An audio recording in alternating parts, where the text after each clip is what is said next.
The boardrooms are silent now. Trading floors that once hummed with the electricity of billions changing hands every second have grown still, save for the flicker of red numbers cascading down screens like blood trickling from an open wound. Outside, on streets that bore witness to the greatest accumulation of wealth in human history, men and women clutch cardboard signs, their eyes hollow with a hunger that transcends mere appetite. It's November 2026, and the unthinkable has become reality. The economic architecture that held civilization together for nearly a century has finally, catastrophically collapsed. This isn't 1929. This isn't 2008. This is something far worse. A perfect storm born from the arrogance of believing we had learned from history, when in truth we had only perfected the art of forgetting it. The question that will haunt historians for generations isn't whether this could have been predicted. Economists had been sounding alarms for years, their warnings dismissed as pessimism, as fear-mongering, as the tired prophecies of perennial doomsayers. No, the question that matters is darker, more unsettling. When does a society's confidence in its own invincibility become the very mechanism of its destruction? To understand how we arrived at this precipice, you must first understand what makes the coming crash fundamentally different from its predecessors. The Great Depression of 1929 was a failure of understanding. Economists and policymakers simply didn't comprehend the mechanisms they were dealing with. The Federal Reserve tightening monetary policy precisely when expansion was needed, turning a market correction into a decade-long nightmare that saw unemployment soar to 25% and GDP collapse by 30%. Banks fail by the thousands. Breadlines stretched for blocks. The stock market lost 89% of its value, and with it, the life savings of millions who had believed the prosperity of the Roaring Twenties would last forever. It was a crisis of ignorance, of fumbling in the dark with tools no one fully understood how to wield.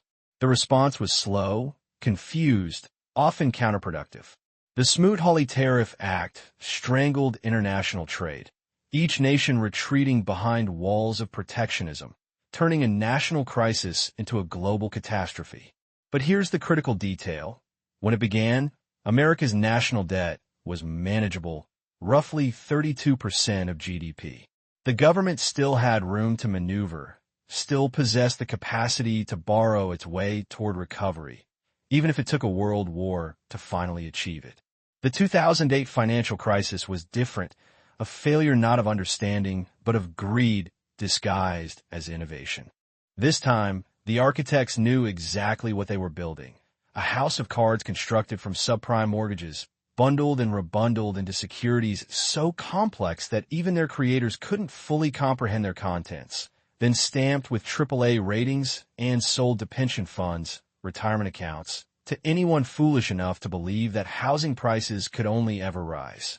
When the bubble burst, when homeowners began defaulting and the mortgage-backed securities revealed themselves as worthless paper, the contagion spread at digital speed.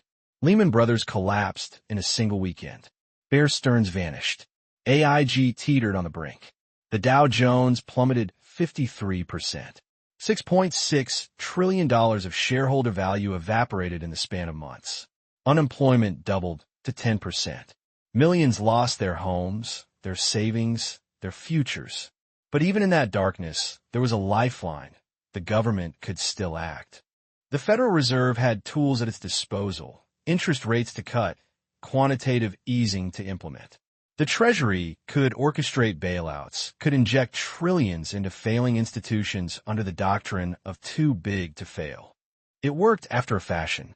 The economy stabilized, then recovered, though the scars, the widening inequality, the erosion of trust, the normalization of monetary extremism, would fester for decades. America's debt stood at roughly 70% of GDP when the crisis hit. High but not catastrophic. There was still fiscal space to maneuver, still the capacity to spin the economy back toward stability. Now, in the shadow of 2026, we face a convergence of both failures simultaneously, and we face them from a position of unprecedented vulnerability. The national debt has surpassed $38 trillion, 123% of GDP, a figure that would have been unthinkable outside of World War just a generation ago. Every single day, the debt grows by nearly $6 billion. Every hour, by $249 million. Every second, by over $60,000.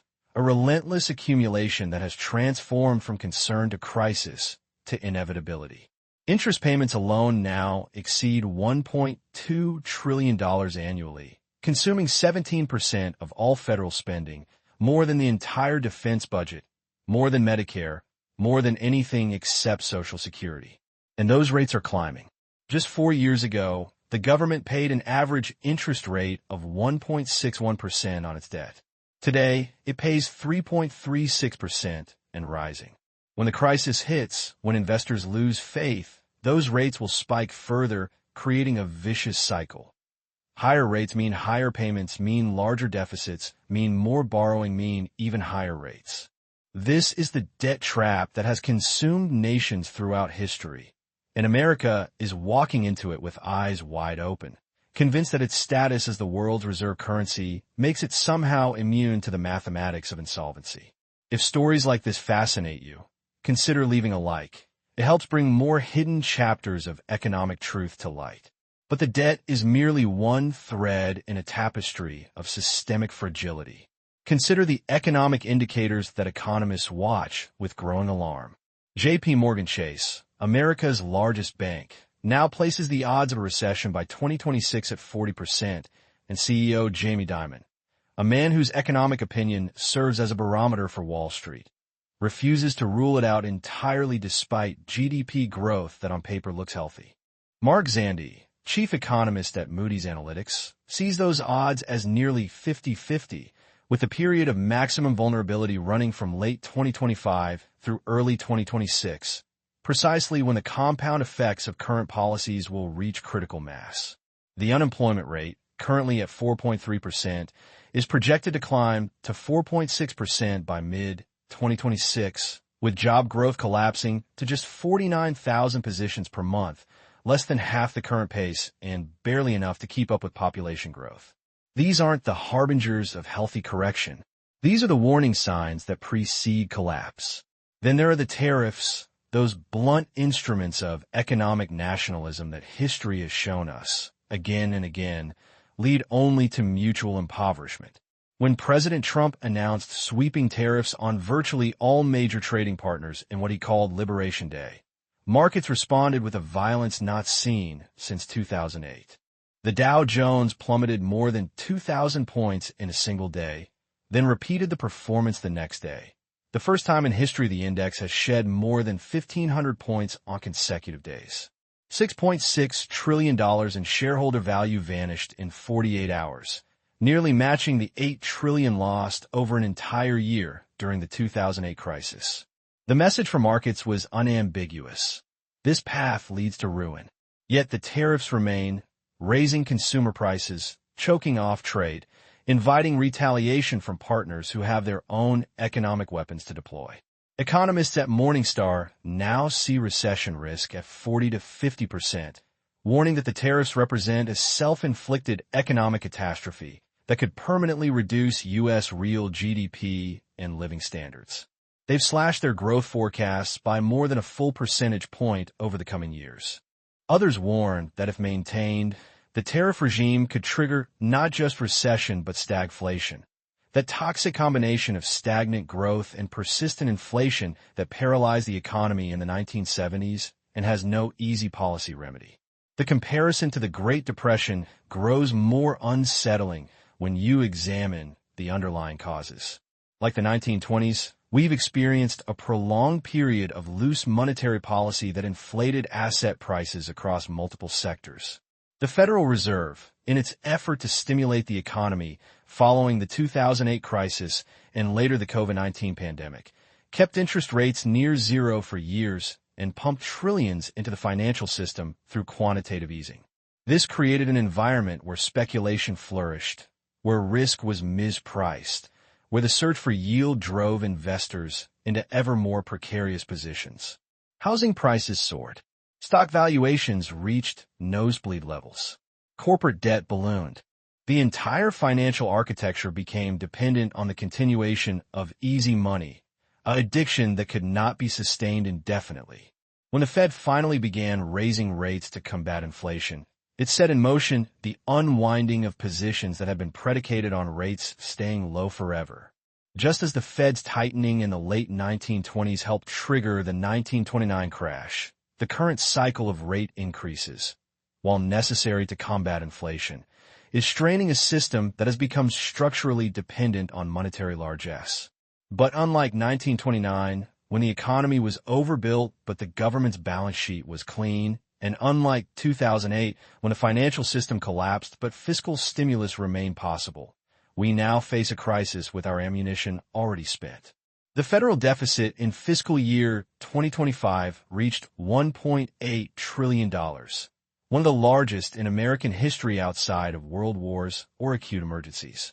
The recently passed One Big Beautiful Bill Act is projected to add another $4.1 trillion to the debt over the next decade, primarily through tax cuts that will reduce revenue precisely when fiscal restraint is most needed. The Congressional Budget Office warns that under current policies, debt held by the public will reach 156% of GDP by 2055, levels that in historical terms are associated with sovereign debt crises, with loss of market confidence, with the kind of economic instability that destroys middle classes and topples governments. Some projections, assuming the extension of current tax cuts and additional fiscal expansion, suggest debt could surge to 220% of GDP, a figure that would make the U.S. resemble Greece during its debt crisis, but with the terrifying difference that America is the linchpin of the global financial system, and its collapse would have consequences that make Greek austerity look like a rounding error. And here's where the story takes its darkest turn. In 1929, when the Federal Reserve made its catastrophic mistakes, when it failed to act as lender of last resort during the banking panics, there was at least the excuse of institutional youth, of not yet understanding the full scope of central bank responsibilities. In 2008, when greed and fraud in the mortgage industry brought down the global financial system, there was at least the possibility of government intervention, of bailouts and stimulus, and whatever it took to prevent complete collapse. But in 2026, we face a crisis with neither excuse nor remedy readily available. The Federal Reserve has already expressed its concern about its ability to combat the next downturn given how low rates already are, how limited its conventional tools have become. The government's ability to engage in fiscal stimulus is constrained by a debt burden that has investors questioning American creditworthiness. Both Moody's and Fitch have downgraded U.S. debt in 2025, a humiliation that would have been unthinkable a generation ago. The political will for the kind of coordinated international response that helped contain the 2008 crisis has evaporated in an age of nationalism and great power competition. Every tool we used to fight the last crisis has been dulled, depleted, or discarded. The human consequences of what's coming will be staggering. When the 1929 crash morphed into the Great Depression, unemployment reached 25%. A quarter of the American workforce found itself without jobs, without income, without hope. Families lost their homes, their farms, their businesses built over generations. Malnutrition became widespread. Children went hungry. The social fabric frayed to the point where demagogues found fertile ground for authoritarianism, where desperate populations turned to extreme ideologies because the moderate center had demonstrably failed them. In Germany, the economic devastation helped bring the Nazis to power. Across Europe, liberal democracy buckled under the weight of economic despair. When 2008 brought its own reckoning, over 8 million Americans lost their jobs. Foreclosures reached epidemic proportions. Retirement savings evaporated. The wealth gap, already substantial, became a chasm that has never fully closed. During the first 2 years of recovery, the richest 7% of American households saw their net worth increase by 28%, while the bottom 93% saw theirs decline by 4%. The crisis permanently reduced the trajectory of economic growth, left a generation with diminished prospects, and contributed to a populist backlash whose consequences we're still grappling with today. The 2026 crash will compound all of this suffering while adding new dimensions of pain. The eviscerated social safety net, weakened by decades of deficit-cutting rhetoric and now facing trust fund depletion. Social Security and Medicare are just 7 years from insolvency according to current projections, will not be able to catch all those who fall. The government, already drowning in debt, will face agonizing choices. Honor obligations to creditors or to citizens, maintain the dollar's reserve status, or provide relief to suffering populations, impose austerity that will deepen the recession, or pursue stimulus that markets no longer believe is affordable. There is no good option, only gradations of catastrophe. And because this is a crisis born not of ignorance or isolated fraud, but of systemic design, of political choices made over decades to prioritize short-term growth over long-term stability, to cut taxes without cutting spending, to pursue military adventures and social programs simultaneously without honest accounting of the costs. There's no villain to punish, no single policy to reverse, no clear path to redemption. The entire edifice is compromised. Economic historian Charles Kindleberger observed that financial crises follow a pattern. Displacement, boom, euphoria, profit-taking, panic, and finally, revulsion. We've been through displacement, the COVID-19 pandemic and its aftermath. We've experienced the boom, the rapid recovery and soaring asset prices of 2021 and 2022. We've lived through euphoria, the conviction that this time is different, that modern monetary theory or technological innovation has somehow repealed the business cycle. Some have engaged in profit-taking, the wealthy and well-connected who always seem to exit before the crash. Now we stand at the threshold of panic, that moment when confidence evaporates and everyone rushes for the exits simultaneously, when the elaborate fictions that sustain the boom are exposed as just that, fictions. What comes after, the revulsion, the blame, the political consequences, will define the next generation just as surely as the Depression defined the generation that lived through it and World War II defined the one that followed. There is a cruel irony in how we arrived at this moment. After the 2008 crisis, there was talk of reform, of re-regulating the financial system, of breaking up institutions deemed too big to fail, of addressing the moral hazard that had encouraged reckless risk-taking. Some reforms were implemented. The Dodd-Frank Act attempted to impose stricter capital requirements and oversight. But those reforms were gradually weakened, their teeth extracted by armies of lobbyists and compliant politicians. The Basel III standards were adopted, but never with full rigor. The fundamental structure, massive banks deeply intertwined with government, a financial system built on the assumption of perpetual growth and perpetual bailouts, remained intact. We learned nothing, or rather, we learned the wrong lesson. We learned that crises could be survived with sufficient intervention, that the government would always step in, that risk could be socialized while profit remained private. This moral hazard, this assurance that losses would be borne by taxpayers while gains enriched shareholders, created the conditions for even greater risk-taking, even more elaborate financial engineering, even larger systemic fragility. We treated the symptoms of 2008 while ignoring the disease, and now the disease has metastasized beyond any possibility of easy cure.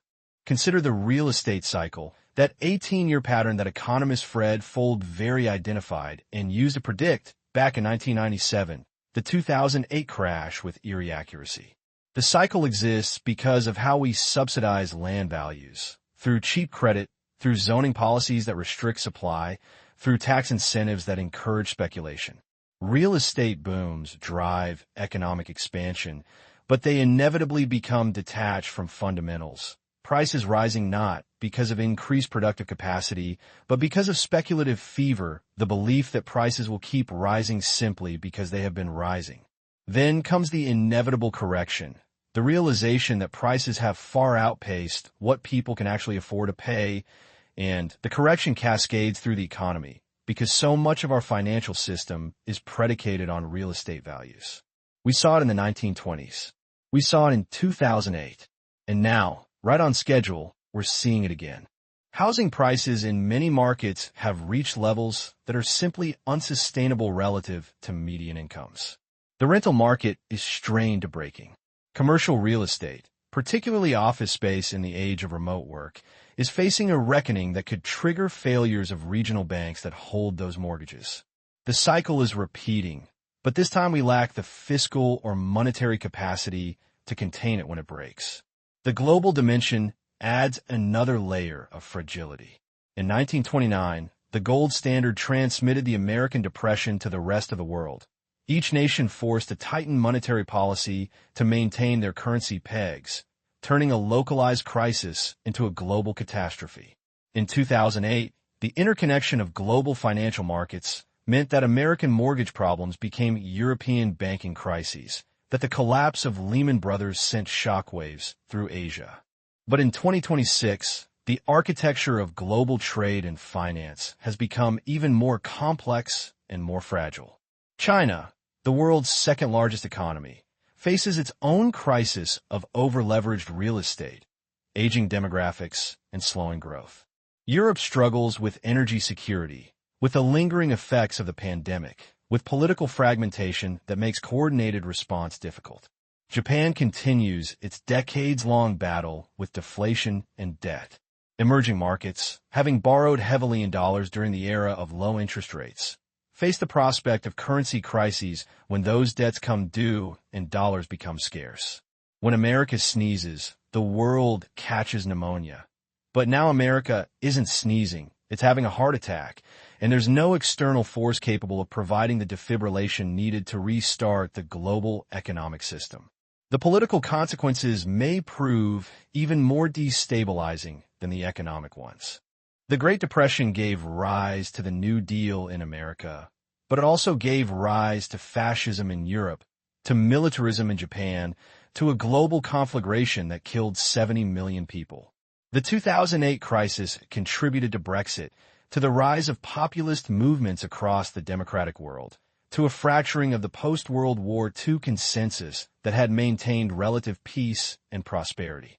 What political demons will the 2026 crash unleash?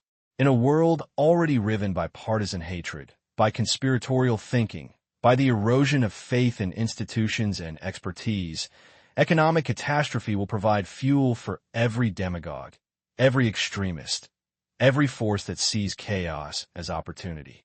When people lose their jobs, their homes, their sense of future, they become receptive to simple explanations and radical solutions. The center cannot hold when the center has nothing to offer but austerity and pain. History suggests that periods of economic dislocation are also periods when democracy is most vulnerable, when the promise of stability under strongman rule becomes appealing to populations exhausted by crisis. We may look back on the political turbulence of the past decade as merely the opening act. Yet even now, even with all these warning signs visible to anyone willing to see them, the response is denial and distraction. Politicians campaign on platforms of tax cuts and spending increases, promising prosperity while mortgaging the future. Economists who warn of the coming reckoning are dismissed as alarmists, as pessimists, as failing to appreciate the unique position of the American economy. Central bankers speak in careful language about navigating uncertainty, while privately acknowledging they have few tools left. Financial markets oscillate between panic and euphoria, each downturn followed by a recovery fueled by hope that somehow, this time, the fundamentals don't matter, that confidence alone can sustain an economy built on unsustainable foundations. It's the behavior of passengers on a sinking ship, rearranging deck chairs and insisting that the water flooding the lower decks is nothing to worry about, that the engineers will fix it, that it's unpatriotic to suggest otherwise. This collective delusion, this inability or unwillingness to confront uncomfortable truths, is perhaps the most damning indictment of our current moment. We are choosing to walk into disaster because the alternative, the difficult work of reform, of shared sacrifice, of honest accounting, is politically unpalatable. The comparison to previous crises reveals not just similarities, but a progression, an evolution towards something more comprehensive and more inescapable. The 1929 crash was primarily an American phenomenon that spread globally through the mechanisms of the gold standard and international trade. The solution, eventually, was abandoning the gold standard, implementing fiscal stimulus, and prosecuting a world war that finally mobilized the economy toward full employment. The 2008 crisis was a financial system failure that required unprecedented monetary intervention, massive bailouts, and years of quantitative easing to contain. The solution was printing trillions, nationalizing losses, and accepting a slower recovery with increased inequality.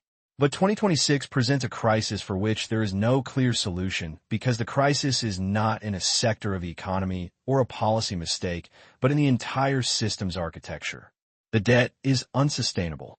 The demographics are unfavorable. An aging population requiring ever greater social spending while the workforce shrinks. The productivity gains from technology increasingly accrue to a narrow slice of capital owners. The environment is degrading in ways that will impose massive costs. The geopolitical order is fracturing. And the political will to address any of these challenges in a serious way has evaporated in an atmosphere of tribal warfare and short-term thinking. Some economists argue that the U.S. can sustain higher debt levels because of its unique position, because the dollar is the world's reserve currency, because there's no alternative to American debt as a safe haven. This argument contains a fatal hubris. Every empire that has fallen, every currency that has collapsed, was once thought invulnerable. The British pound sterling was the reserve currency for centuries until it wasn't. The gold standard was considered inviolable until the pressures of the Depression made it untenable. Markets can lose faith in institutions that seemed eternal, and when faith evaporates, the collapse can be swift and merciless. There are already signs of erosion. China and Russia have been working to establish alternatives to dollar-denominated trade. The BRICS nations discuss creating their own currency. Central banks have been diversifying away from dollar reserves. These are not immediate threats, but they are indicators of how fragile America's exorbitant privilege truly is. When the 2026 crash comes, when investors watch the U.S. government struggle to meet its obligations, when the political dysfunction reaches a crescendo, that faith could break. And if the dollar loses its reserve status, if Treasury bonds are no longer considered the ultimate safe asset, then the constraints on American fiscal policy become brutal. Interest rates would spike to levels that make the debt genuinely unpayable. Austerity would be imposed not by choice, but by necessity. The standard of living Americans have enjoyed for generations would plummet. This is not speculation.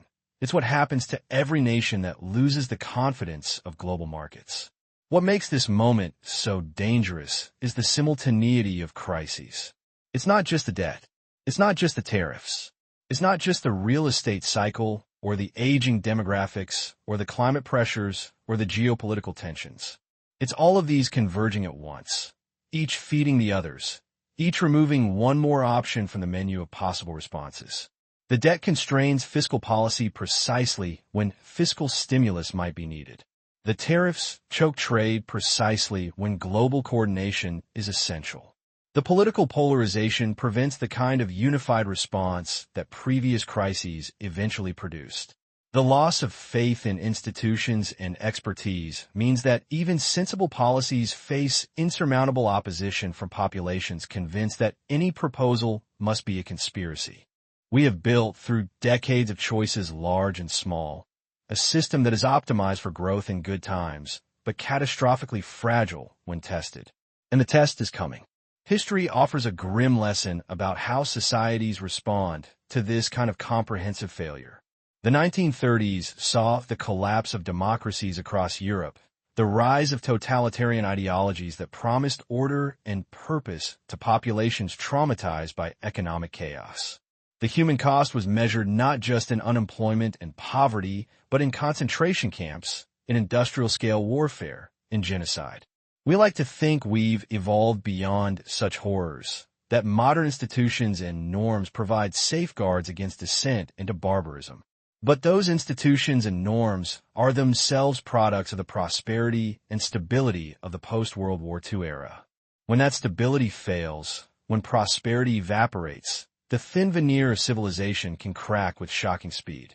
We've already seen glimpses: the January 6th insurrection, the rise of white nationalism, the acceptance of political violence, the willingness to reject election results, the transformation of truth itself into a partisan weapon. These are the warning tremors before the earthquake. When the economic crisis hits, when unemployment soars and savings vanish, and the future contracts to mere survival, what prevents those tremors from becoming something far worse? History suggests very little. The tragedy is that this was avoidable. Not easily avoided, not without political courage and difficult choices, but avoidable nonetheless. If in the aftermath of 2008, policymakers had truly reformed the financial system, if they had reduced the deficit during the years of growth that followed, if they had invested in infrastructure and education and the productive capacity of the economy rather than just inflating asset prices, if they had addressed climate change and healthcare costs and the fraying social safety net, then we would be facing 2026 from a position of strength rather than vulnerability. But those choices weren't made because they were politically difficult, because they required sacrifice from powerful constituencies, because the benefits would accrue to future generations while the cost would be borne by current voters and donors. So we chose instead to kick the can down the road, to maintain the fiction of prosperity through borrowing, to paper over structural problems with monetary gimmicks, to let the debt grow and the system weaken and the day of reckoning approach. And now that day is here, and we find ourselves without the tools or the will or the wisdom to meet it. In the final analysis, the question is not whether the 2026 crash will be worse than 1929 and 2008 combined. The evidence suggests it will be, that we're facing a crisis that combines the depth of the former with the complexity of the latter, while operating under constraints more severe than either. The real question is what comes after. Will we finally confront the structural issues that have been building for decades? Or will we simply lurch from crisis to crisis, each one worse than the last, until something fundamental breaks? Will the experience of collective suffering forge a new consensus, a renewed commitment to shared sacrifice and long-term thinking? Or will it splinter us further, dissolving the bonds that hold a civilization together? Will democracy survive the test? Or will desperate populations turn to authoritarians who promise simple solutions to complex problems? History doesn't repeat, but it rhymes, and the rhyme scheme we're following leads to very dark places. What would you have done if you were in their place? If you were the policymakers and central bankers and elected officials who saw this coming and chose, again and again, the path of least resistance? Would you have had the courage to tell voters hard truths, to impose necessary pain in the service of future stability? Or would you too have taken the easy road, let the next generation deal with the consequences, convince yourself that maybe, somehow, it would all work out? Tell me in the comments. And if you crave more stories that test the limits of economic truth and power, that examine how we arrived at this precipice and what it might mean for the future we're building, subscribe, because the next chapter isn't just coming, it's already here, unfolding around us in real time, and the only question remaining is whether we'll recognize it before it's too late to do anything but watch it all come crashing down.